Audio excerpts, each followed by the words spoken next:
Live with CDP Sports Talk, a weekly sports and entertainment podcast sponsored by Barry Cullen Chevrolet. Live on YouTube, Facebook, Twitter, Twitch, and LinkedIn. And on audio via Apple Podcast, Google Podcast, Spotify, Anchor FM, iHeartRadio, Amazon Music, Radio Public, and TuneIn. Now, here's your host, Chris Pare.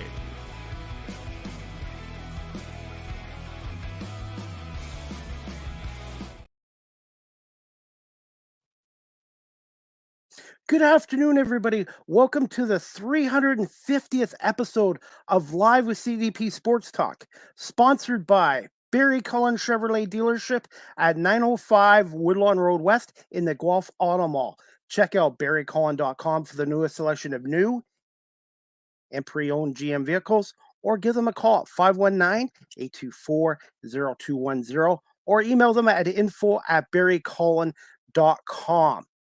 As always, Live with CDP Sports Talk is on weeknights from 8 p.m. to 9 p.m. Eastern on radio station WQEE 99.1 FM in Noonan, Georgia, the home of Southern Talk and Sports.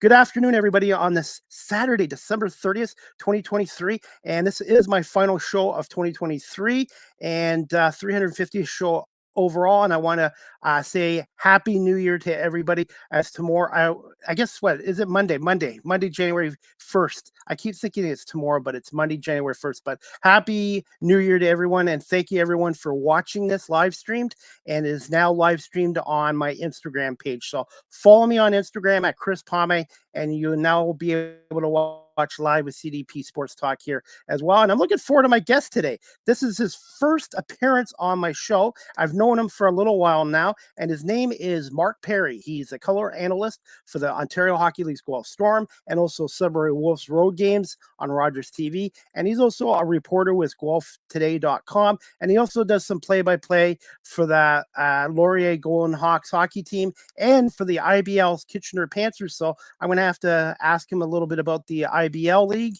and maybe if he knows about Dylan Baker and Noel Smith from the London Majors, two great guys as well, who I hope to have back on my show. And Mark's also a wrestling fan too, and I believe he likes crossbody pro wrestling like I do. So I'm going to bring on Mark Pare right now. Good evening, Mark. How you doing? Good. How are you? Good. Thank you for coming on my 350th episode on this December 30th. Hey, last broadcast of 2023 and 350th. I don't know. I feel kind of honored. It seems like two landmark episodes in one kind of deal. But glad to be on. You'll be known now as Mr. 350. 350. Love it. Definitely. How was your Christmas with your family? Merry belated Christmas, by the way. Thank you. Merry Christmas to you and yours as well. I had a great Christmas. I'm originally from Timmins, Ontario, so I ended up going the 8-hour trek north for the last week. Just got back a couple of days ago, but had some fun. Got to see the family for a little bit. Niece and nephew, got to see them. If family's number one for me. It's tough being so far away from them, but I'm down here for a reason. I'm down here for a purpose, doing all the things that I do, but always cherish and love the opportunities to go up north. That's for sure. How was the weather up in Timmins? Did they actually have snow up there? No. Couple of snow piles. It was very odd. It felt like April. I'm not going to lie. It felt like April up in Northern Ontario. Usually I'm used to minus 30-degree weather at this time of year. Snow pile after snow pile. And yeah, it was a little odd. I'm gonna admit, a very, very odd scenario with the lack of snow. Usually, you hit a little bit of snow once you get north of North Bay or Sudbury during the drive, but not so much this time around. Didn't complain about the driving, that's for sure. It was a great smooth drive in that respect, but it felt very, very weird. I'm actually from Northern Ontario. I was born up in Sault Ste. Marie, Ontario in 1972, long before you were born. Yeah, well, not too much longer. Well, I mean, yeah, almost 20 years. Yeah, like I said, I only lived up for a couple years of my life, but I've always loved the cold and the snow, and I kind of miss it this year. To me, it feels more like Christmas with the snow and the bitterly cold temps. I know that sounds crazy, but that's, I guess, because I've got part northern in me. So, anyways, Mark, I wanted to talk to you about. We'll talk a little bit about the Storm game Thursday night. They had a nice win over Erie. Did you get to speak to Sean Bernard as well? He's one of my friends who does the games for the Erie Otters. Does a great job with them as well. He does a fantastic job. I will admit I was not there at the Sleeman Center on Thursday. So there's about 3 games a year that Rogers TV doesn't cover games, and usually I take those opportunities to see what other games are available on my schedule to do. So I was actually in Barrie to do the Sudbury Wolves and Barrie Colts on radio for Sudbury radio. That night. I did get to see the Erie Otters earlier on this season when Guelph gave them a 8-0 shellacking, but it was great to see the Storm come out with a victory. Not as much scoring as I expected, but you can't expect too much scoring when you got Braden Gillespie and Ben Gaudreau going head to head. Who's doing the Sudbury Wolves games play by play now? So I am actually doing the games with David Bowen. This is his second year doing games on radio, and obviously David, does a okay. fantastic job. Just 23 years of age. He's, many people know the Bowen family. Of course, his dad Joe Yes. does Maple Leafs games, of course, and the apple doesn't fall far from the tree. I mean, David does a fantastic job. He definitely picked up the play-by-play genes. Very conversational, calls a great broadcast, and very honored and thrilled to be able to do the games with him for a second straight year. And his dad, Joe, did the Sudbury Wolves games in the late 70s before he got hired by the Leafs in September of 82. So that's kind of a family tradition. And I know Sean Bowen from the Toronto Argonauts. Sean does a great job with the Argonauts and the Toronto Maple Leafs with MSL. As well as an in-game stadium host, and he does some producing for the Leaf games at the Scotiabank Arena as well.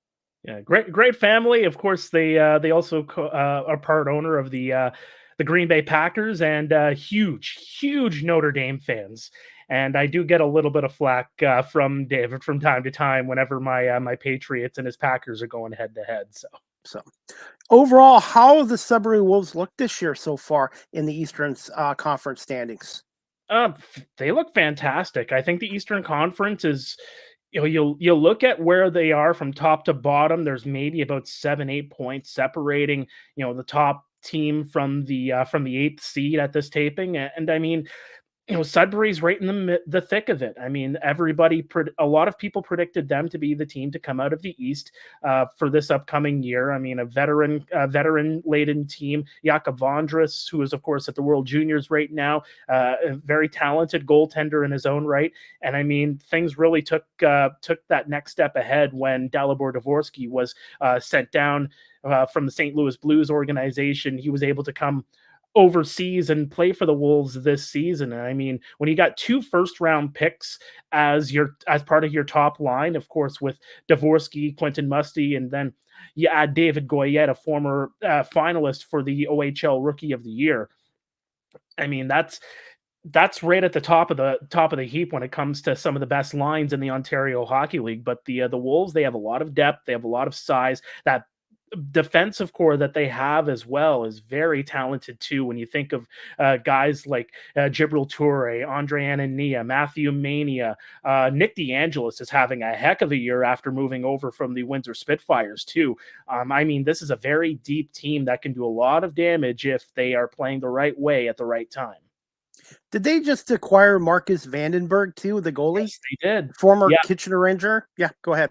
So Marcus Vandenberg, of course, was a story coming into the season, getting traded from Kitchener to the Niagara Ice Dogs. Of course, with Kitchener, they had a lot of goalies, and Vandenberg just wasn't getting the time on the ice that he needed. So he moves over to Niagara. He ends up splitting the time with Owen Flores.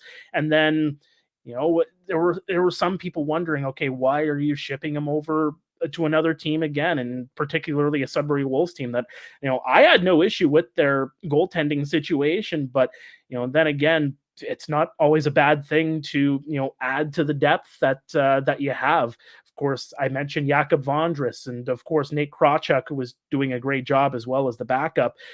you add in Marcus Vandenberg into the mix, and yeah, that's a very talented goaltending core that you have. And Vandenberg has really held his own as, being put into the number one spot with Vondras away in Sweden right now. It's going to be very interesting to see what the setup is going to be like once Vondras comes back from the World Juniors. Sudbury's been in the league for over 50 years, and they haven't had a lot of playoff success. Do you feel this team could have a good playoff run in the Eastern Conference playoffs starting in March? I think it really depends on what the trade deadline ends up bringing, Chris. I mean, when you look at a lot of these teams that are in the Eastern Conference, it could be anybody within, the first to maybe fifth spot in the East. There's a lot of talented teams in there. Ottawa's still strong. North Bay is still strong. Brantford is at the top of the conference as we talk right now. I mean, that's a very talented squad as well.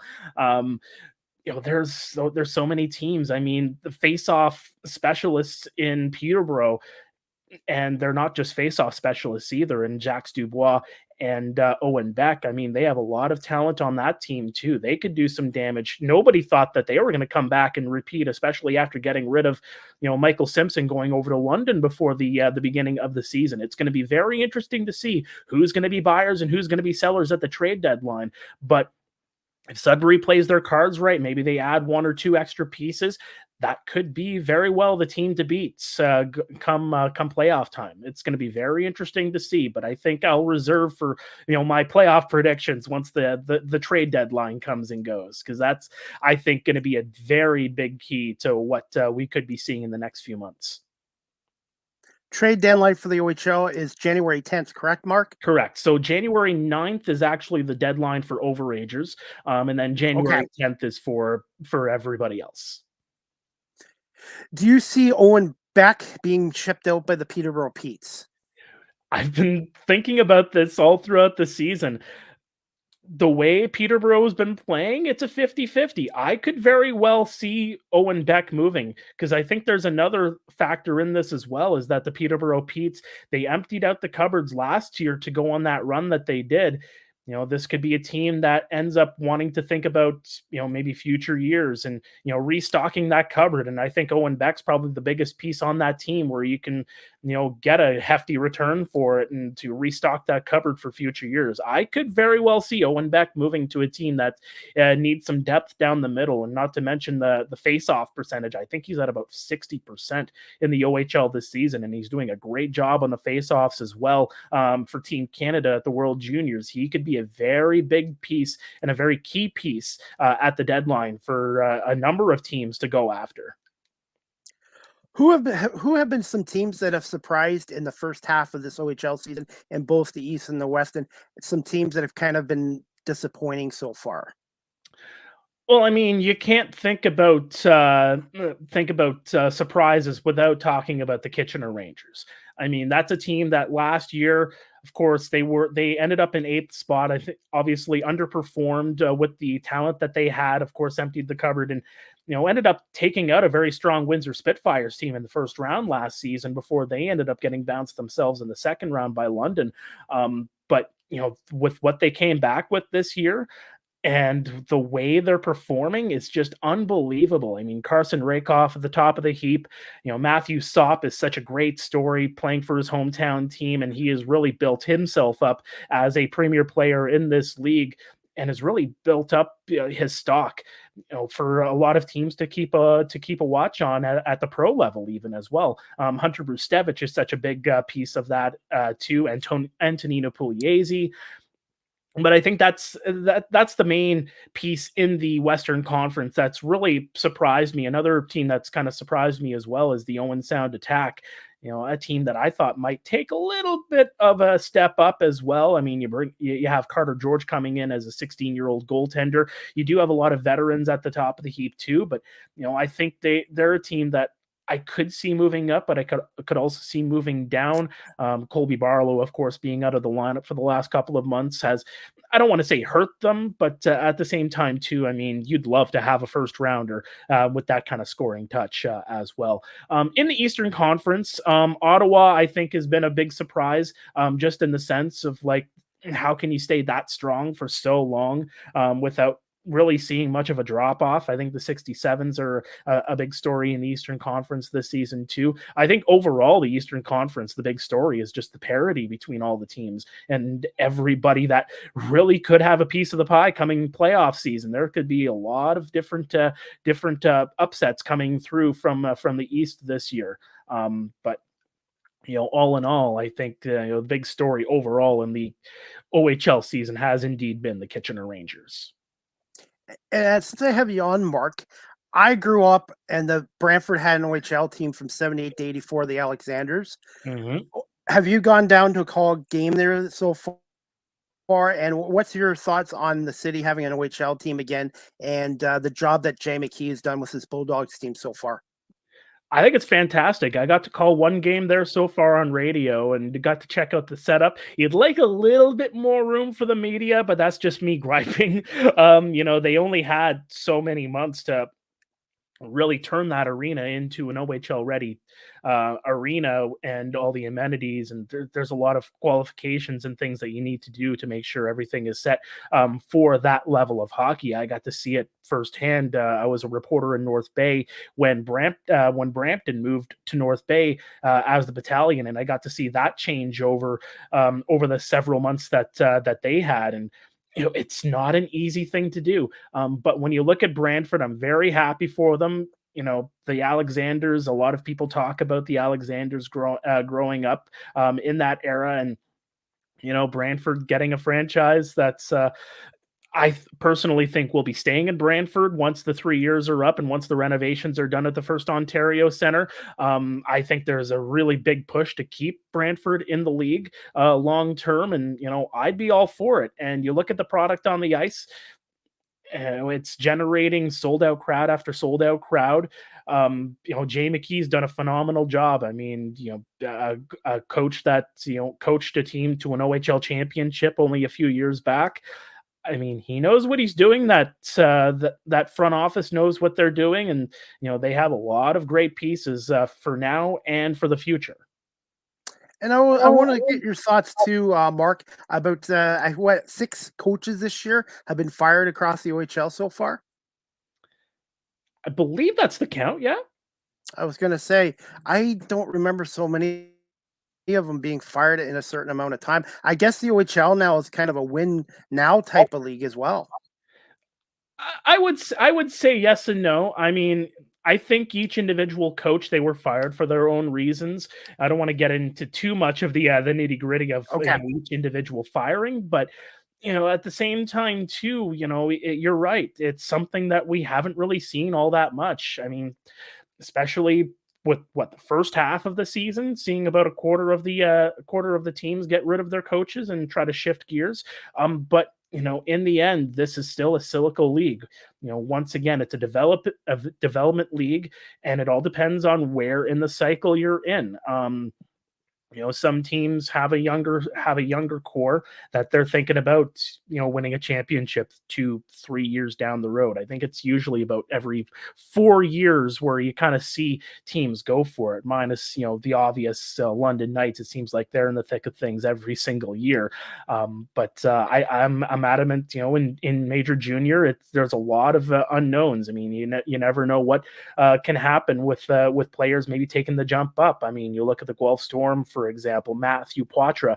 Nobody expected him to make the Boston Bruins. Everybody thought that he was going to be a very big key piece for the Guelph Storm this season. I think, the media poll for the beginning of the year had Poitras as the OHL's leading scorer.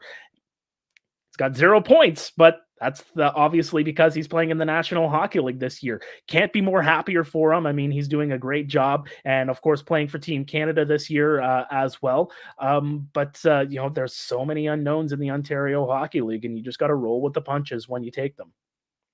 Yeah, and with the Bruins, he's played 27 games, 5 goals, 8 assists, 13 points. Not bad for 27 games, and he's a +3, and he's a 19-year-old kid. And you know this, Mark, how much of an adjustment it is from the Ontario Hockey League to even go to the American Hockey League, but to the National Hockey League with the strengths and the size and the speed of that game. That's just tremendous on his part as well. Yeah, and he shows a lot of patience as a centerman too. I mean, you think about the way he plays the game. He's a playmaking centerman. He's a two-way guy, and just his entries into the zone are so clean. And you think about this fast-paced junior hockey game where everybody's going on the rush. There's not as much patience that you really see. And I mean, you see it in Patra's game where he displays that patience at such a high level where he can get those clean zone entries, maybe going down the wing and just putting on the brakes and assessing, where guys are coming into the zone at, and, making that great first pass, try to set up a play in the offensive zone. I think he's a great guy that's got a lot of vision and a lot of hockey sense that really translates well to the professional level. How much of a loss of his, Matthew Patras and Cam Allen, been to this Guelph Storm team? And do you know the latest on Cam Allen's return in January or February from his surgery? I believe I'll start with Cam Allen. We're expecting maybe February 1st would be when he does return, and that'll be a big addition to the Guelph Storm lineup. And I mean, when you take a guy like that and you take a guy like Patra out of the lineup, I mean, that is obviously two big blows to really any team. And I mean, for the Guelph Storm, I think they recovered very well. They've had a lot of great success, even with the guys that they still have in the lineup. I mean, Jet Luchenko's really come into his own this year. Jake Carabella's really taken on that extra role. He's one of the most consistent faceoff guys in the entire OHL. But I think Guelph Storm fans have probably seen this as well, is that the team has done a really good job of that next man up mentality. Don't worry about what you can't control with guys out of the lineup. Just focus on what you can do on the ice, and that'll make you successful. I mean, you saw it on Thursday, being able to defeat the Erie Otters. I mean, this is another team that, despite not having a Matthew Patra in the lineup, despite not having a Cam Allen out of the lineup, I should say. All the other pieces that they also have out of the lineup too. Don't forget that they were missing Michael Bushinger for a couple of games while he was at Team Canada camp. Zach Sandu, of course, getting injured. Quinn Beauchene also getting injured while he was at the World Under-17s a couple of months back. I mean, those are going to be a couple of pieces that are going to make a big difference on the back end when they return into the lineup, which is expected sometime in January. But I think, all in all, I think for the Storm team, yes, you have all these pieces out, but they've done, like I said, a very good job of that next man up mentality and playing good Guelph Storm hockey. And I mean, I'd be remiss if I didn't mention the story of Braden Gillespie, a guy that came out of, the GOJHL just about a year ago and has, stood on his head and has been one of the best goaltenders in the OHL all for the first half of this season. And I'm very curious how that translates into the second half and how he's able to put this full season together. What are your thoughts on head coach Chad Wiseman and his coaching staff with the addition of Daniel Fitzgerald this year and the job that George Burnett's done? And in your opinion, do you have a feeling that George might try to pull a trade before the deadline to add some more scoring to this team? As an insider, Mark, what do you would like to see the Storm possibly address if they could in the trade deadline? I would like to see them at the forward group. I mean, it's no question that they would love to have another top six guy to work down the middle, and there's nothing wrong with having a little depth. And George Burnett, over the years, he's never been afraid of making a trade to add little pieces here and there, and maybe add the make the blockbuster trade or two to really kind of go for it. We saw what he did in 2019 and some of the moves he made, particularly the moves that he made with the Owen Sound attack, bringing in a guy like Nick Suzuki into the lineup. He's never been afraid of making those deals to make his team better. I think he's got one or two trades up his sleeve by the time January 10th ends up coming. But behind the bench, I think Wiseman and his group has done a great job. Basically the system that they've been playing all season long, it's really translated into some great success. Yes, every team's going to have their downfalls and their falterings here and there. They're going to have their losing streaks. Every team goes through it, but you can't fault the coaching staff for what they've done this season, and they've really worked with what they have in the lineup. And again, the lineup has done a great job as well. And some of the pieces that they do have this year, not only for now but the future. You think about some of the 16-year-olds that this team has as well, and Parker Snellgrove, Will McFadden has been phenomenal over the last month or so. Finally getting his first career OHL goal. How about that shootout goal that he had against the Sioux to wrap up the first half of the season? And Quinn Beauchene, he's going to be a great piece coming back. As I mentioned before, from injury, he looked good in his first few games of the year. Ryland Singh is another guy that's really earned his spot in the lineup as well as a young guy. This is a team that's through and through. They have a lot of potential. And, as I mentioned, if you add maybe one or two pieces, maybe an Owen Beck down the middle, we'll see. But, I like what I see. And if George Burnett ends up pulling the trigger on one or two moves to add to it, that's going to be very special for this team. And they can do some damage in the playoffs. Overall thoughts on the goaltending in the first half, and do you feel their goaltending is good enough to go into the second half and possibly a long playoff run? I think so. I mean, I love Damian Slavic and the short stints that we've seen from him to give Braden Gillespie some time. As I mentioned before, Chris, the goaltending from Braden Gillespie has been top notch all season long. It's been 10 Beller after 10 Beller. He's been very steady in the net. Really finds his way around the crease very well, very positionally sound, and makes himself look big at times. Yes, he's had a couple of times where he has struggled, but Damian Slavic has been able to back him up quite well, and the defense has been able to back them up quite well too. I mean, this is a team that throughout the first half has been one of the best defensive teams in the entire Ontario Hockey League. For the most part, they were the lowest, they were the most stingiest defense in the entire league. I credit the defense and the goaltending for all of that, but particularly Braden Gillespie and the goaltending that he has been able to bring to this team all season long. And he is, it's going to be very interesting to see what he's able to do in the second half. As I mentioned, he's a goaltender that's just about a year into his Ontario Hockey League career, and full marks to what he's been able to do this year so far. And I think he's able to continue with the pace that he is on right now. And this franchise for 31 years, it's had a lot of stability and consistency. And other than maybe a couple years, this team has always been in it. And what a great job this Storm team has done. And I wanted to bring up the attendance, how great it's been this year. I believe the Storm are in the top 3 in the Ontario Hockey League in overall attendance at home.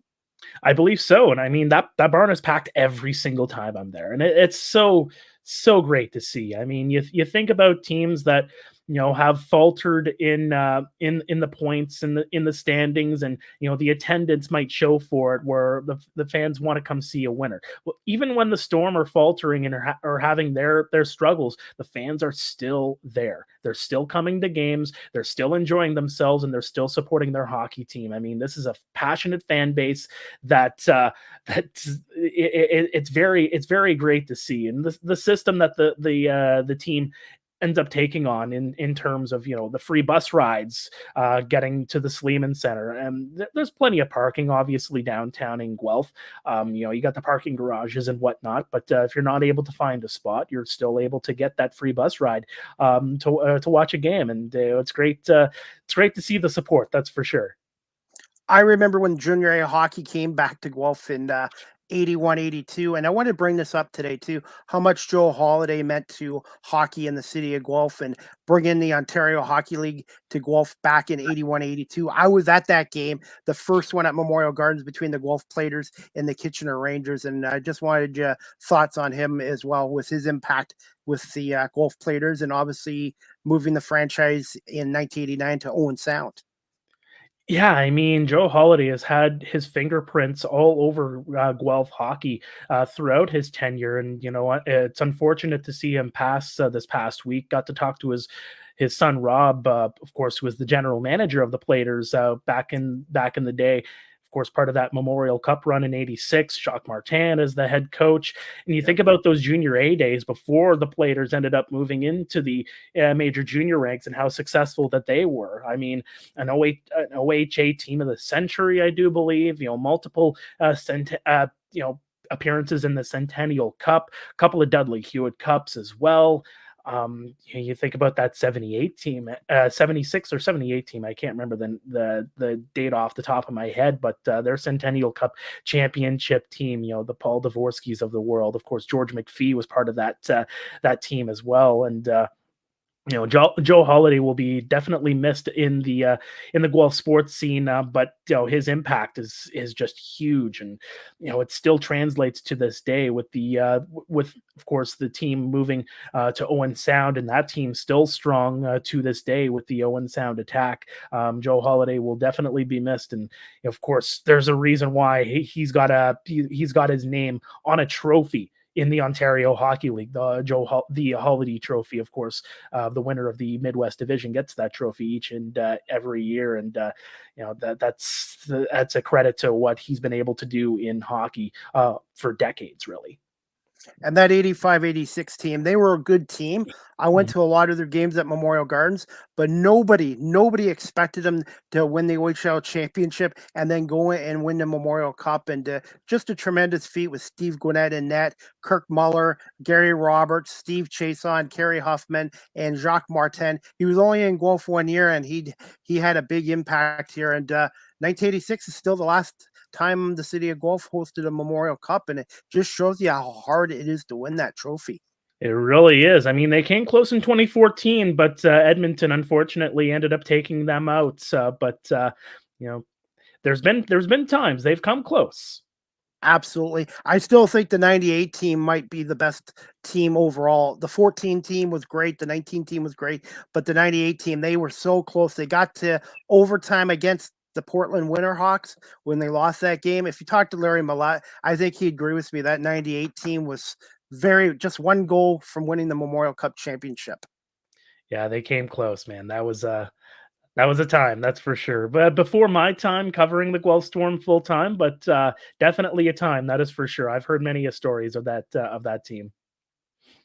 Hey, before we get into a few more questions, I wanted to ask you about working along your side, your partner Ryan Drury, and also how much Larry Malott means to junior A hockey in Guelph over the years as well. Well, I'll start with Ryan Drury. I mean, fellow New England Patriots fan. Yes, I'm sorry for those listening in Atlanta. I'm a New England Patriots fan. It is what it is. I love Tom Brady. I love that team and what they did in that comeback in the Super Bowl. It is what it is. But Ryan Drury, of course, definitely a great friend, a great partner. I think we gel very well on the air, and I mean he's got a lot of knowledge in hockey and a lot of opinions as well that really not clash with mine, but we end up having some good back and forths every now and then. But very like-minded individual, and I love that guy to death. That's for sure. And I'm very happy to be able to work with him and Scotty Frazier, of course, down at ice level too. I mean, I think we make a phenomenal team, and it's definitely a lot of some big shoes to fill for sure with of course, Bill Granger and Steve Fitzsimmons and Trevor Pryor and what they were able to do on that Rogers TV cast for several years. But definitely enjoy working with those three. And as for Larry Malott, I mean, the guy's an open book. You ask him a question, whether it's something that's happening very recently or something that happened many years ago. I mean, the guy is so willing to help out the next generation, and a guy that really has so much knowledge of this game and a lot of experience with the Guelph Storm. He's a guy that I'm very glad to see in the media room every single time I go to the Sleeman Center. I'm hoping one day to get Larry on my show because I think he would be a great guest and have a lot of stories to share. And I'm hoping one day he might want to write a book about his time in doing junior hockey, even in the city of Guelph, and how much he's seen over the decades from the 70s to now. Oh, he's probably already got that book getting ready. he's probably got a few stories he can just jot down, and I think it would be a very good read. That's for sure for many hockey fans. Hey, Mark, you you've done some games across the Ontario Hockey League. What are some of your favorite arenas? Obviously the Sleeman Center, but what are some of the other favorite arenas that you like to call games at? And are you glad that you don't have to go up that catwalk at the First Ontario Center in Hamilton anymore? I'm a little happy. I do have to traverse the catwalk at the Tribute Community Center in Oshawa, but I'm okay with heights. I love roller coasters. I love dealing with heights. It's all about the thrill, right? I mean, if you're not doing that, you're not really living, in my opinion. But some of the favorite arenas that I've called games in, I mean, I'd be remiss if I didn't mention North Bay Memorial Gardens. That's where I called my first ever hockey game. In junior A, it was in the Northern Ontario Junior Hockey League. The North Bay Trappers were occupying the arena before the North Bay Battalion ended up moving over from Brampton a couple of years later. It's always special to call games in that rink in particular because it brings back so many memories. A Dudley Hewitt Cup, an NOJHL championship in that rink as well. Of course, Tom McCarthy, many people know Tom McCarthy is back in his playing day, a couple of Stanley Cup Finals appearances, of course, drafted before Gretzky into the Ontario Hockey League back in its iteration in 1977. If you remember, Tom McCarthy was first. Wayne Gretzky was third, going to the Sault Ste. Marie Greyhounds that year. Tom was a guy I like to pick the brain of, that's for sure. But some of the other rinks I love calling games in. I mean, the Sadlon Arena in Barrie's pretty cool just because you're right in the midst of the action. The fans are literally right in front of you. Same thing in Peterborough. Fans are right in front of you. I love calling games at the Sleeman Center because it's such a great view. You're such a great atmosphere as well to call games. And same thing with the Kitchener Memorial Auditorium. And of course, Budweiser Gardens in London, got to call a few games in that rink too. Those are some of my particularly favorite ones to call games. And the ones probably not the greatest is the ones where I'm kind of at the side view, if you will, as a visiting radio broadcaster. But you work with what you got, and some of the greatest rinks that I've called games in, for sure, I would probably have to say North Bay, Kitchener, Guelph, London, all for their own different reasons, I would say. Have you called a game at the Sudbury Community Arena yet? Yes, I have, actually. Sudbury Community Arena. I could do without having to look over every now and then to try and get what's coming close to the action. But, such a historic rink. I mean, my late great cousin, Stompin' Tom Connors, has a statue right in front of the rink as well. Yes, true story. Stompin' Tom is actually a relative of mine. But also, the one thing I don't know about calling games in Sudbury is the ladder, essentially, that you have to get into the media booth with. That's something I don't miss, but I definitely love calling games in that rink. It's got a lot of character. Which arena is older, the Kitchener Memorial Auditorium or the Sudbury Community Arena? They're the same age. Same age. I did not know that. That's right. The two oldest arenas in the league. Hey, Mark, are you still good for a few more minutes? A few more questions? I got nothing but time, my man. Okay, no problem. Like I said, you're like an encyclopedia of this. And wanted to ask you this. When you were starting up, Mark, did you have a mentor or mentors? And who are some of your broadcasting influences when you were younger? Well, I mean, Joe Bowen is definitely at the top of my list. I mean, a guy that I listened to over the radio, over television growing up. The Leafs are always going to be near and dear to my heart, coming from Timmins. Of course, a lot of players from the original six era came from my neck of the woods up in Northern Ontario. Joe Bowen being the soundtrack, essentially, of a lot of those Leafs years in the 90s and the 2000s and even up to today. He's definitely somebody that I look up to. Of course, Bob Cole, another soundtrack of my generation on calling games on Hockey Night in Canada. I definitely take a little bit of influence from both whenever I'm calling games. And it's obviously so great to be able to call games with Joe's son David and see Joe pop in every now and then. So I do get to pick his brain from time to time over little things. And such a selfless human being. I mean, he's so welcoming and so open to giving advice and helping out our generation at the same time too. And I'll definitely be appreciative of that now and into the future too. But those are probably two names that I definitely look up to in my broadcasting career. That's for sure. Him and Bob Cole. And doing this show for the last 4 years, Mark, I've reached out to people who I never thought would give me the time of day. And I've been so lucky. And everybody in this industry, including yourself, Ryan, too, from the Storm, have been really great with what I'm doing. And I'm not telling people to do it, wait till you're 50 and do it the self-taught way. But this technology, man, is just amazing. And I wish they had this technology back in the 90s, because I always had a passion for broadcasting, but they just didn't have this technology back then. And but you know what? It's not when you start, it's how you finish, and age is just a number. And that's what I'm trying to do here with this show here. That's what I try to tell myself too. I mean, I'm only 35, but definitely tell people that age is just a number. You can get started at any point in time. I got lucky. I mean, I started my career very much out of college. I mean, I graduated at Canada College in North Bay in 2011.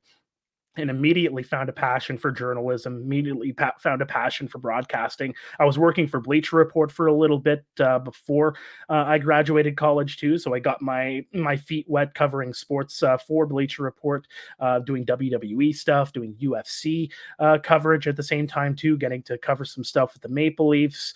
And, just immediately fell in love with it, at the tender age. I believe I was 21, 22 when I graduated, Yeah. but definitely it's a passion that hasn't left. That's for sure. I got to ask you this as well, Mark. I've started this about a year and a half ago, a couple years after I started my podcast radio show, but I'm doing digital writing now. Do you have any advice for someone like myself, or for people that are watching or listening to the show that are getting into writing game night stories, or just any kind of stories digital wise?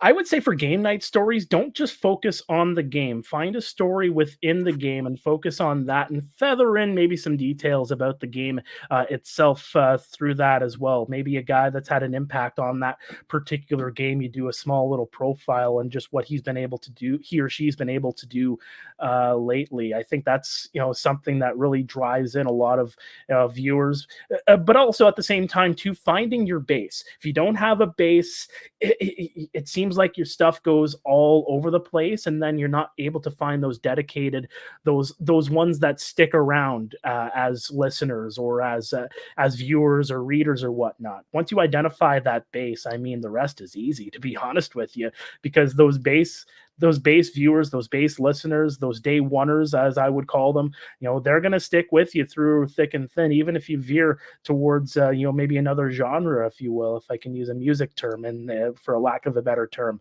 I would say, yeah, in terms of writing digitally as well, is, know what your audience wants and provide your audience with, again, what they want. I try to write 2 stories a week in any sporting event or any social event I cover.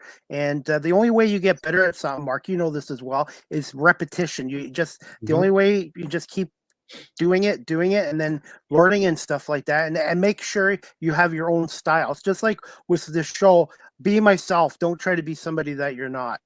Exactly. And that's the same thing with broadcasting too. I mean, I'm not here trying to mimic what a Joe Bowen or what a Bob Cole did in their career and call the action exactly like they do. Yes, you take little bits and pieces with what you're trying to present, but in the end, you are your own person, you're your own brand. And you need to work on your brand. And once you work on your brand and identify what your brand is, that's when the rest of it's, I don't want to say easy, but the rest of it becomes cake, because then you identify and know exactly who you are, what you're about, what you bring. And it brings all the confidence in the world to the work, whether you're doing stuff on radio, whether you're streaming, whether you're writing. That's really the nitty gritty of it, is just knowing what your brand is and bringing your brand out to the people. Absolutely. And I hate to say this, but my former profession, I think, prepared me for this because when I was in my other profession, I had to deal with all walks of life. I had to think on my feet. I had to ad lib. And the biggest thing you have, talking is important, obviously, but your listening skills are just as important as Mhm. talking as well. Especially with guests, you can ask a guest a question and they can give you the answers to 5, 6, 7, 8 questions down the lines as well. Absolutely. I mean, it's all about being conversational. It's not, hey, here's question one. Listen for the answer, listen for the pause. Okay, let's go to question two. Let's go to question three. It's all about maybe having 6 or 7 little notes, little topics you want to come up with, and then let the conversation go to where it needs to go or where you want it to go, maybe in certain senses. But in the end, an interview, it seems so forced if you're just doing here's Q1, here's Q2, here's Q3. It's all about just being conversational and, just letting the conversation flow naturally. Absolutely. And when I started a few years ago, I had Eric Smith and Chuck Swirsky on, great guys, and they gave me the same advice that you just did. And when I first started, I wrote everything down. It was all scripted, and Eric and Chuck just gave me some advice. And I think now I do make my points. I write stuff down on pieces of paper. I make my points, but I just try to have a conversation with my guests like we are now, or if we were at the arena. Yeah, and I mean that's the way to do it. I mean, it's all about, again, being conversational, and I learned about being conversational even in my previous job. I was working at a department store for about 8 years, through high school and college, and it was all about, being conversational and talking to people. And I really developed my broadcasting voice because I had to be the guy over the speakers giving a lot of advertisements and generating people to my department to buy certain products. And that's when people started saying, hey, you got a great radio voice, you should probably look into this. And I had a lot of people tell me that even after I started getting into the business. And my voice developed and my ability to just have conversations with people developed because I talked with a lot of people every single day. And that's what helped me grow into the person that I am today. And I'm able to translate that, luckily, onto a product, whether it's being on, doing interviews, or just being on the air calling hockey games. I know I can't speak for you, but I know for myself a few years ago when I started listening to my shows after they're done, I couldn't stand my voice. But now, the last year or two, I'm like, I like to always listen to my shows again to see what I did okay, what I could do better, and learn just to see how it goes. And did you ever feel like when you first started out, Mark, that you didn't like the sound of your voice? Because I've heard that from other broadcasters I've had on here at the beginning. Oh yeah, I hate my voice. I mean, really, I know what I present. I know the fans kind of love, my abilities and what I'm able to bring onto the air, but I can't stand my voice. I really can't. I mean, I was working in radio for about a decade with Rogers Sports and Media, and I would have to listen back to newscasts. I would have to listen back and do air checks with my superiors and find out where I can do better, whether it's you know choosing a top story a little bit better, or sounding conversation a little bit more, and just you know really honing my craft, if you will, over the years. But it required a lot of listening back to my voice, and I did not like it, and I still don't. I cringe when I listen to a lot of my stuff back in the day. I still do. I still listen to some of that stuff because I get to see, you know, where I've grown over the years. And, I think about maybe things 10 years ago where I'm like, why did I say that? Why did I do that? Why did I do this? I'll listen back to some of that stuff, and even stuff that I've done 2 years ago. I'll listen back and say, why did I do that? I'm always questioning myself, always. Hate the sound of my voice, but definitely love being able to do what I do. That's for sure. And I'm just very thankful for this technology because it's giving me opportunities that I might not have had. And I just love connecting with people and having great conversations. And Mark, before we wrap this up in a couple of minutes, I'm going to put you on the spot here. And I reworded it. I was going to say favorite, but what have been some of your most memorable interviews you've done so far in your career in radio? With guelphtoday.com, which I'll talk to you about soon, and with the Ontario Hockey League. I think my favorite interview in my entire career, it goes back to a story in Timmins. It was a hometown hockey weekend. Rogers Hometown Hockey brought their trucks up to Timmins, Ontario. I was covering it at the radio station up there, and I had the opportunity to speak with Frank Mahovlich. Of course, multi-time Stanley Cup winner, you know, favorite of mine with the Maple Leafs organization. Of course, he played for the Leafs before my time, but has a few cup rings to speak for it as well. But me and two of my media colleagues, and I think this is something that a lot of people should know. A lot of us media folk, it might seem like, hey, we're competing to get viewers or readers or whatnot. But a lot of my competitors, some of the best friends I've ever had. Friends that I still speak to this day. But I'm going on an ADHD tangent. Apologize, but got to speak with Frank for about an hour in the basement of the McIntyre Arena in Timmins, circa 1939, by the way. An old arena, and he had a lot of memories back in the day. We spoke with him about his time being able to come to the rink and seeing Les Costello and Bill Barilko practicing after their Stanley Cup win in the late 40s.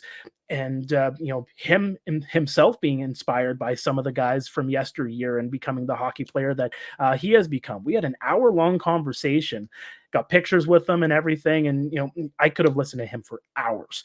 Just brought so much knowledge and really made me appreciate what I'm able to see in my hometown.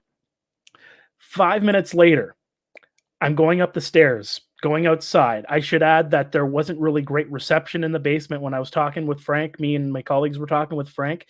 My phone was blowing up because Ron McLean had mentioned my name on the Hometown Hockey National broadcast as one of his thank yous at the end of the night, and something I'll forever be grateful for because I felt like I didn't really do too much. Yes, I interviewed both him and Tara Sloan during that weekend and helped them out, just giving them a couple of tidbits about the hometown and helping them out every now and then. And, he didn't have to do that, but I was forever grateful, and my phone blew up. Oh my God, Ron mentioned you on the broadcast. And, I was smiling from ear to ear. While my phone is blowing up, I look to my right, and I'm 5 feet away from the two nephews that ended up making the trek up to Timmins for Bill Barilko. Of course, Bill, many people know his story. Of course, his last ever goal won the Leafs the Cup in 1951. That weekend was also when the Maple Leafs were bringing all their banners to a lot of the hometowns. They held off on Mahovlich and Barilko's banners until they did the hometown hockey weekend, so they did it all live on the broadcast. So Frank was there, of course, with the Klisniches. Of course, those were the two nephews for Bill that were there representing him. And I end up talking with them, having a good 5-10 minute conversation with the both of them. They realized, my family connections with the city of Timmins, because of course my family, the Timmins name is also actually a family name of mine. And we ended up just connecting about the history of the town and the history of our families. And Frank is still somebody I keep in touch with to this very day. So, I mean, just a good hour and a half encapsulation of just a time that I will never forget in my journalism career. Just being able to talk with Frank and having that long conversation with him, having my phone blow up because I get national recognition, and talking with the family of one of the best hockey players in Maple Leafs history, who I feel that if he didn't go down in that crash in Northern Ontario after he won the Cup, would have had an even better career, and in my opinion would have been a part of the Hockey Hall of Fame, because he was just that great of a defenseman in a time for the Maple Leafs that they were only going up with their organization, of course, winning all those cups in the late 40s and of course in 1951. And that's what I love about my radio and podcast show is storytelling. Not just my side, but hearing it from my guests. And every show I do, Mark, I learned something new. And today I learned a whole bunch of things from you as well, Mark. What's another fun fact about Timmins, Ontario, people here in Southern Ontario might not know about? Ooh, that's tough. I mean, I feel like I shared a lot already about Timmins, but I mean, before, I believe it was a while back, but for a time, Timmins was actually the largest municipality by land size in all of Canada for a time because they had so much land, right? I mean, it was so spread out for the amount of population that it had. Of course, there's all the gold mines around Timmins. There's a reason why it's called the city with the heart of gold, and it's definitely a special city. Of course, being born there, being raised there, it's a place that I do miss every single day. But I would probably say, being where it is, and all the hockey legends that came from that city, I think that's something that a lot of people they know about, but some people who may not have done their research may not know about, is just how much of a hockey hotbed it was. I need to get out there. I've actually been to more of the United States of America than my own country, and I should get out to Northern Ontario and some of the other provinces like Alberta, Saskatchewan as well, because there's a lot of good things in this country. Uh, a lot of great provinces and stuff like that I haven't seen yet. Hey, good things grow in Ontario, right? Absolutely. Hey, and just going to wrap it up with two more quick questions. I wanted to ask you about just your work as a journalist with as a reporter with golftoday.com, and how did this come about, and just thoughts on Tony Sexton, because when I read golftoday.com, I always think of Tony Sexton, who's does a great job covering the Storm as well.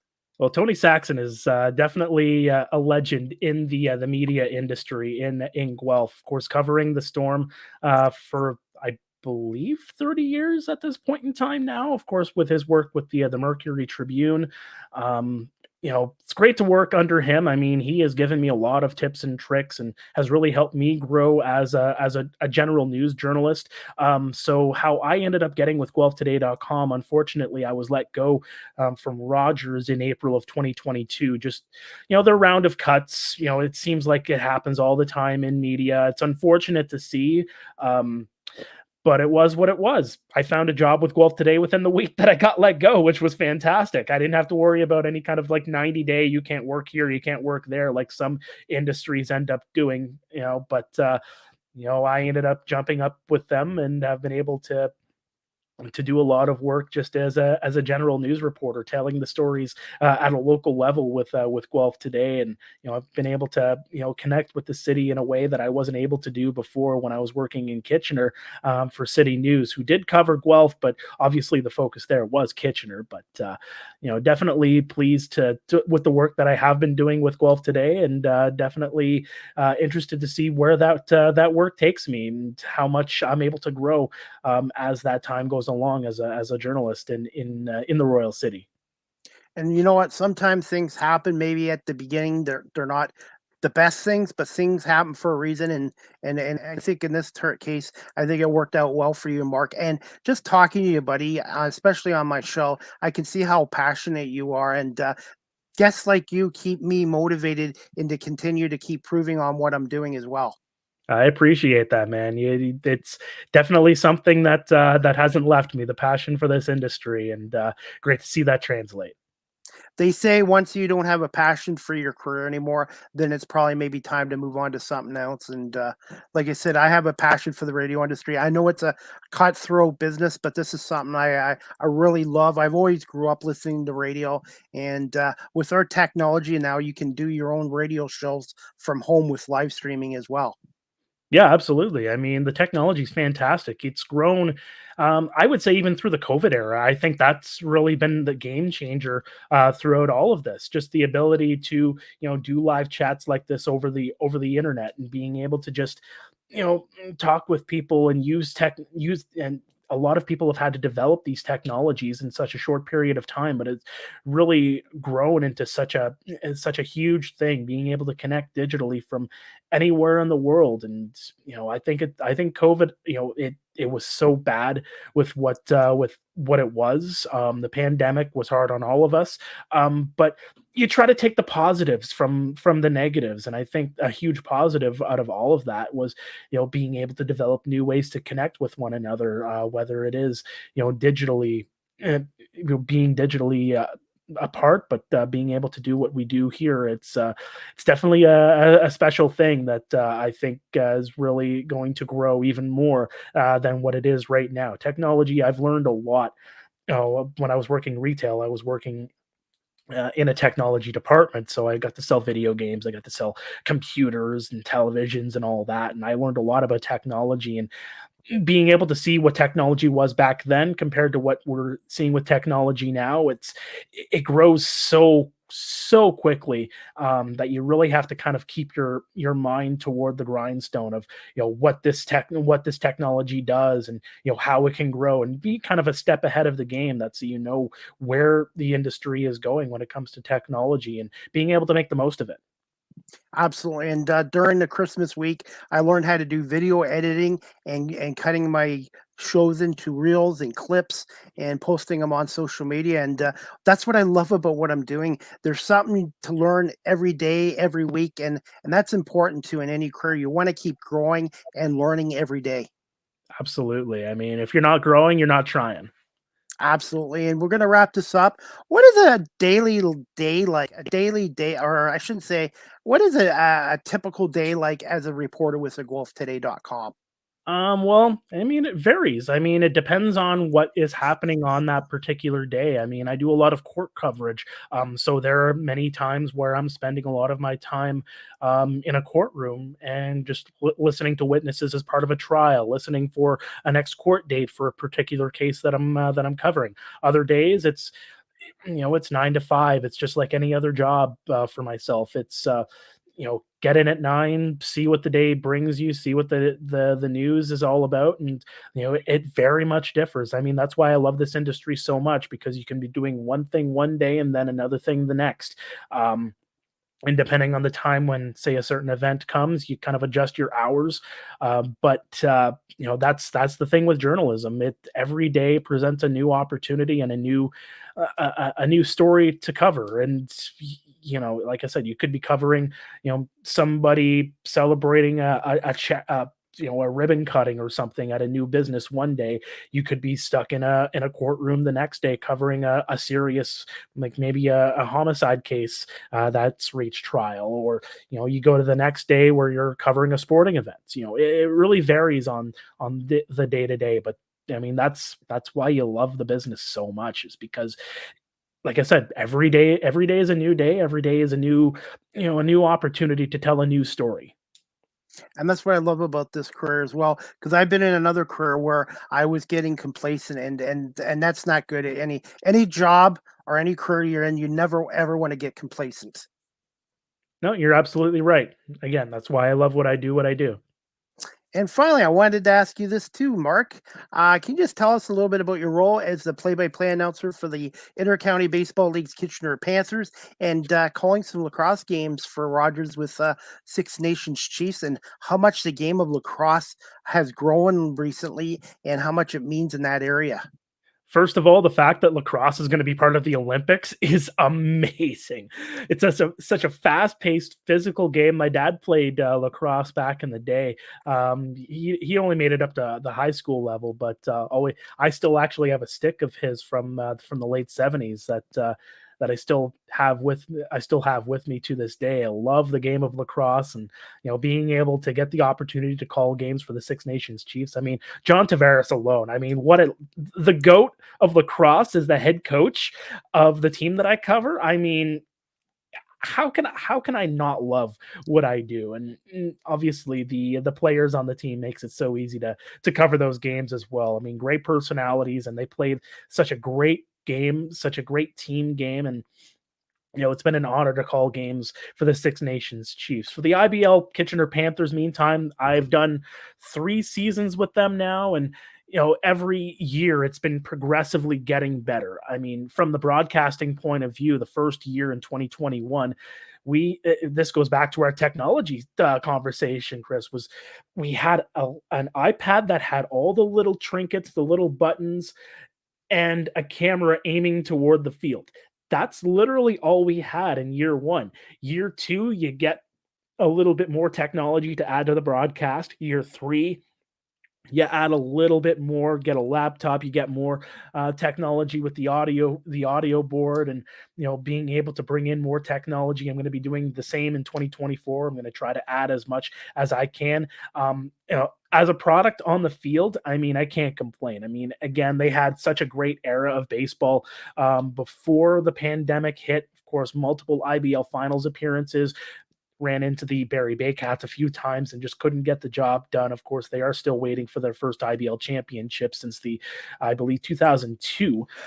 But the year that they had this past year, of course, being able to bring in imports once again, and being able to have 4 Cuban imports this past year, they've done a phenomenal job. And overall, the team was so good in this past year in 2023. And I cannot wait what they're able to bring to the field in 2024. And I can't wait to see what I'm able to come up with for the broadcast for this upcoming year. I mean, I take a very hands-on approach on the broadcasts on the IBL cast, and sometimes you have to do that. Of course, other teams, they got Rogers TV, and they got other broadcasters that are able to help them out. We're not so lucky. I won't get into the nitty gritty of the reason why we're not able to bring in certain things, but the fact of the matter is we do the most with what we got, and what we got, I think, is a very quality product, and I cannot wait to what the fans are going to be able to see in 2024, not only from a broadcasting point of view, but from an on-field point of view, because I think this is a team that, after losing to Barrie this past year, and after making it to the second round for the first time since pre-pandemic times, this is going to be a hungry team that are going to be looking for another IBL championship. Absolutely. And I went to a game a couple years ago at Labatt Park. I forgot how beautiful Labatt Park in London is. And I want to give a shout out to Dylan Baker and Noah Smith, who came on my show a year and a half ago. I need to get those guys on. Dylan is only 17 years old, and he has the voice of Vince Scully. He has that talent, and they do a great job. And you know what? It's really good baseball. And I'm going to try to get to some games this summer as well, and including Kitchener. Yeah, I'd love to have you. And I mean, shout out to Noah and Dylan. I got to call a couple of games with them this past season as well, taking the trip down the 401 into London, seeing that beautiful Labatt Park. I mean, such a historic park, such character, such history. Noah and Dylan, they welcome me with open arms. Matt Hiscock's behind the scenes as well, Good guy. Helping out. I mean, great crew. And I mean, Dylan's got such a bright future in broadcasting at the young age that he is at, and such a great guy to work with, so easy to work with as well as a broadcasting partner. And in the end, us broadcasters, I like to picture it as we're just a couple of guys or girls, if we have women in the broadcast booth as well. Whereas people that love the game so much that I like to picture it as we're just on the couch, just giving a play-by-play view of people that aren't able to be in the seating area for a particular game, just enjoying the game and just giving people the knowledge to enjoy the game even more than they are able to than they can from just looking at stats every now and then.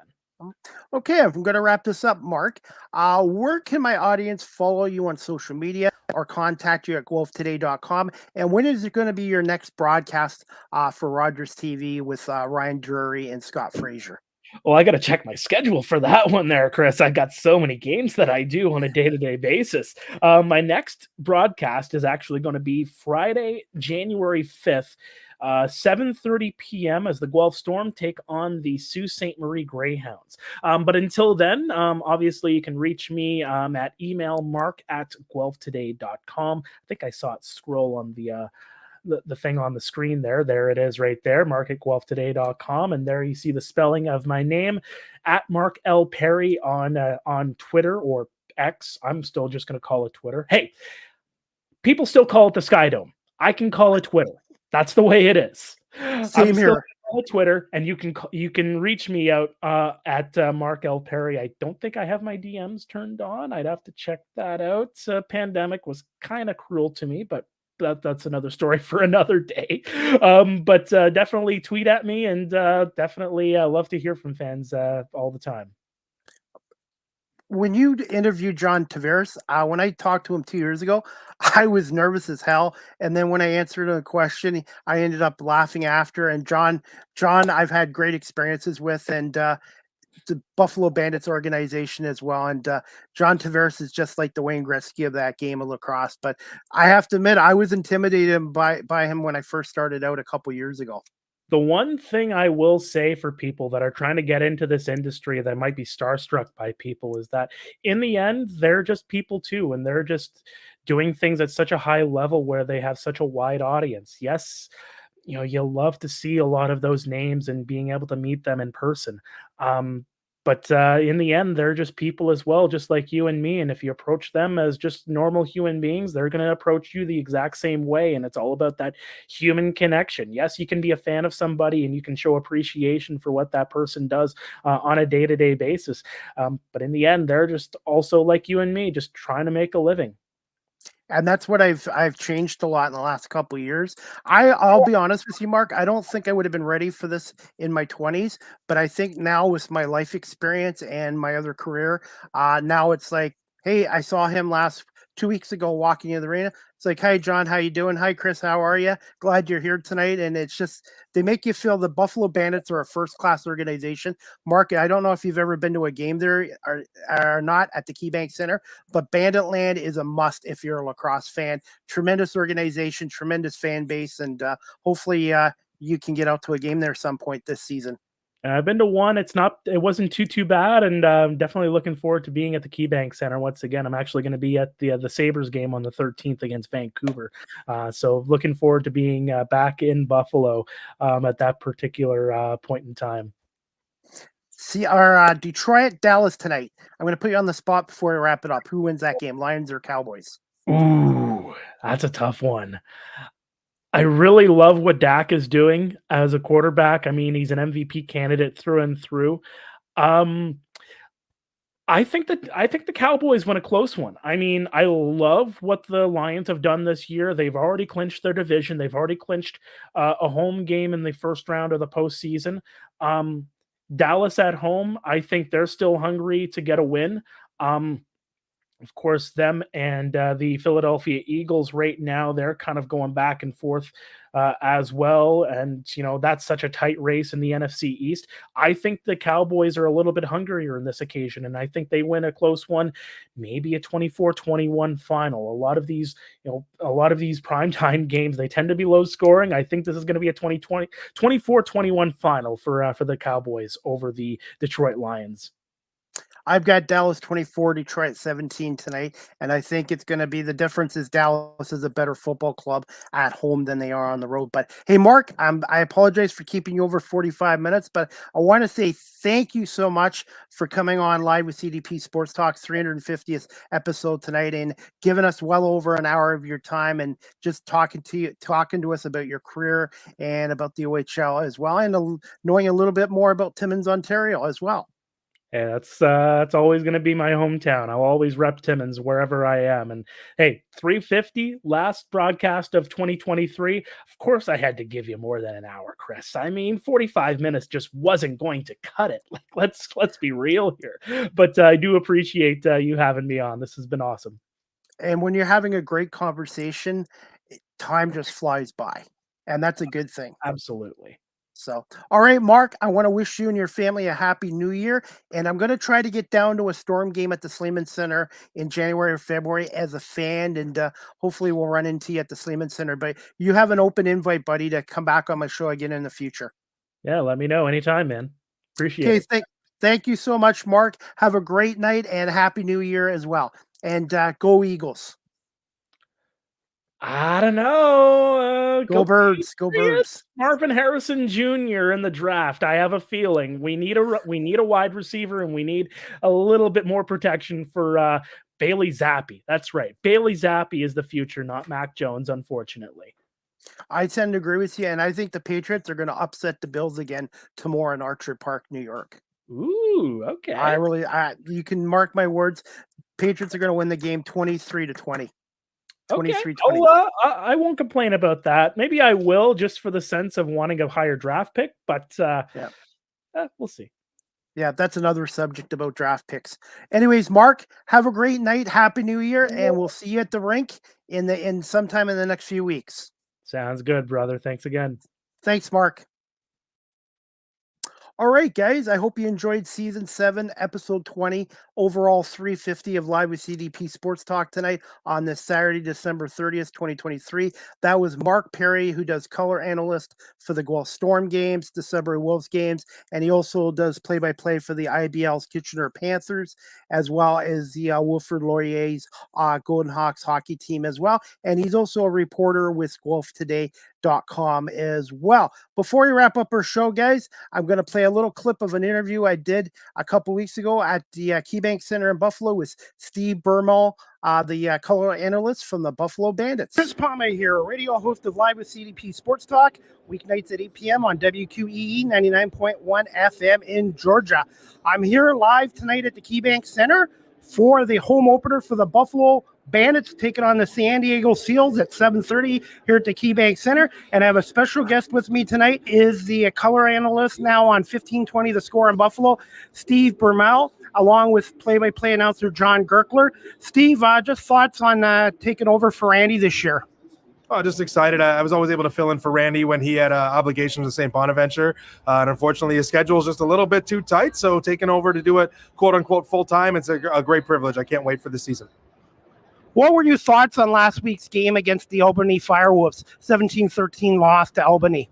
Yeah, it felt like you could tell that Albany had a game under their belts, right? Buffalo had the bye week 1, so it was a little tougher for them to kind of get rolling, and the Firewolves having that game under their belt. Also, Buffalo got into some penalty trouble early, so it was hard for them to establish rhythm. Even when they were given a power play in the first quarter, they right away gave it back. They took a penalty, and then ultimately, Albany, full credit to them, they stopped every run the Bandits tried to make. You know, Buffalo down 3 or 4 goals, they'd score 1 or 2, and Albany would gain possession and find a way to score. And we know lacrosse is a game of runs, and Buffalo having their runs held to 2 goals really allowed Albany to come out with a win last week. Yeah, Albany, the last 2 games, has beaten Buffalo last year in the home opener, and this year they seem to match up well with the Bandits. Steve, what are your thoughts on tonight's opponents, the San Diego Seals, who are coming off an opening victory as well? Yeah, we know Buffalo finished 14-4 last year. So did San Diego. And with the unified standings, it feels like this game means a lot more because, you know, last year San Diego in the West Division, Buffalo in the East Division, there wasn't really much concern or vying for a playoff spot. But a game like this, Buffalo doesn't want to fall down to 0-2 and have a tiebreaker going to San Diego. So it's a big game for Buffalo. Emotions are going to be running high for sure for the Bandits with the banner going up tonight. And they should be ready to roll after having a game under their belt last week. But San Diego's a great team. Offensively, Austin Stotts is outstanding. Dane Doby and Curtis Dixon, we know that they've played together a long time. So should be a heck of a game between these 2 teams tonight. What are your thoughts on the National Lacrosse League getting rid of the divisions and going to 1-15 or a 1-8 format in the playoffs? I think that's exciting because you have games meaning a lot more, right? So when you have a team that falls to 0-3, you know, they're chasing every other team in the league, not just the 4 or 5 teams in front of them in their division. And like I said, a game like this means a heck of a lot more in a game that would have been, you know, the interdivisional game and not really mean as much in the standings.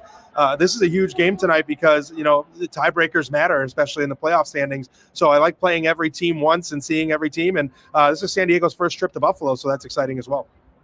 What are you looking forward in tonight's game with this banner raising ceremony, the 5th in Buffalo Bandits history? It's exciting because it feels like an exclamation point to the end of the celebration, right? They raised the cup here last June. They had the parade, and now this banner kind of puts an exclamation point on the championship celebration, and then it's time to put on the hard hat and defend the title and try to chase down another one. So it'll be exciting and a lot of energy, but ultimately Buffalo has to come out with a win tonight if they want to, you know, have a good position to repeat. It starts with winning games like tonight's. We know about the core of this team. Who are some players on this Bandit team that could make an impact on this team this year? I think that he's getting a lot more recognition, but Ian McKay, his skill in transition and his speed to get the ball up the floor, to go switch from D to O. When the Bandits have had injuries on the left side, he's filled in offensively for them. And then Cam Wires, you know, the Bandits lose Bryce Sweeting and Adam Bomberry to injuries, and Cam Wires, a big kid. He's got to learn the box game a little bit. He was a great player at Loyola, just needs a little bit more experience playing the box game, but I think that he's kind of an X factor with his size on defense for the Bandits. And finally, what are your thoughts on working beside legendary Bandits play-by-play announcer John Gerkler? I can't say enough about John. You know, I was a sports writer for about 10 years before I started working alongside John in broadcasting, and I learned more from John working with him one day than I had the 10 years prior when it comes to sports writing and just how to broadcast a game. And how to present myself and how to work in this capacity. So he's forgotten more than I'll ever know, and I'm very privileged to work alongside him. Where can my audience follow you on social media? And what time do you and John go live on 1520 The Bet tonight? Show will start at 7 o'clock tonight. We'll have a half-hour pregame show leading up to the banner raising ceremony. And you can find me on Twitter at Steve Bermel. That's Steve.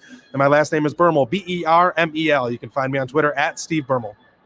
Steve, well, I want to say thank you so much and wish you and John the best of luck this season and the Buffalo Bandits. Thanks, Chris. Appreciate the time.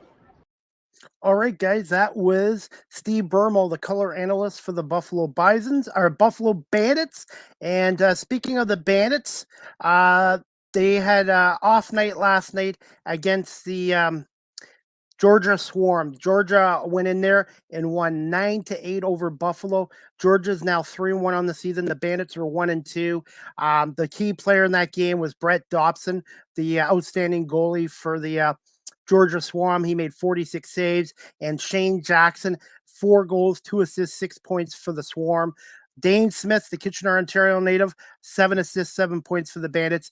And Josh Byrne and Chris Colucci had 2 goals, 2 assists for 4 points each. But the Bandits fall to 1-2 on the season. And I will be at the Buffalo Bandits next game next Saturday night, January 6th, 7:30, KeyBank Center against the Colorado Mammoth, a rematch of the last 2 National Lacrosse League finals between these 2 franchises who have rotated championships. And Colorado is off to an 0-2 start right now, and Buffalo is now 1-2. It's going to be a huge game next Saturday for both teams, and I will be there as media. And if you want to get tickets, you can go to bandits.com as well. And if you want to learn more about the National Lacrosse League, check out the National Lacrosse League's website at NLL.com. And speaking of the National Lacrosse League, their game of the week is on TSN at 4 o'clock today between the New York Riptide and the Toronto Rock as well. We have some NBA news.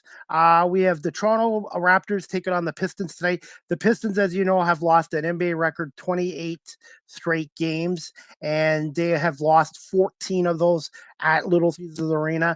And the Pistons could set a record tonight if they lose to the Raptors.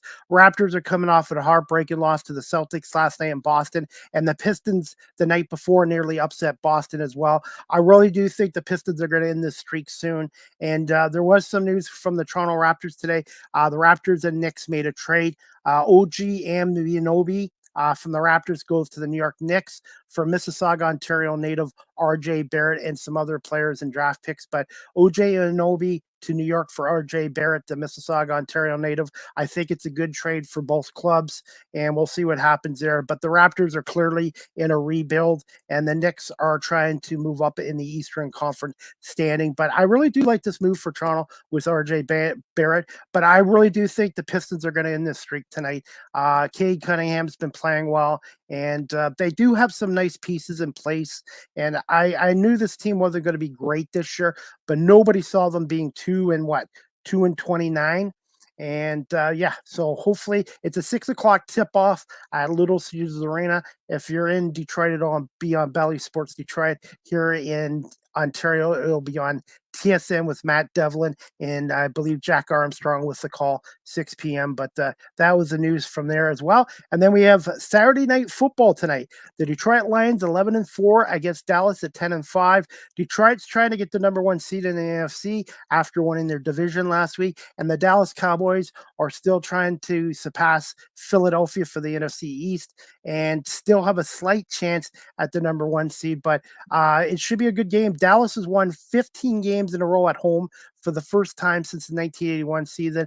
The Cowboys are coming off back-to-back losses to Buffalo and Miami, and the Detroit Lions are coming off a big win against the Vikings. I'm gonna go against the grain. I can't believe I'm saying this, but I think Dallas being at home, they're a very good team at home. I think they're going to win this game tonight, 24-17 over the Detroit Lions as well. My next live with CDP Sports Talk, sponsored by Barry Cullen Chevrolet, and weeknights at 8 p.m. Eastern on radio station WQEE 99.1 FM. To be announced next week. I am working on 2 to 3 new shows for next week with new guests. And again, I want to wish everybody that's watching and listening to this show a very happy new year in 2024.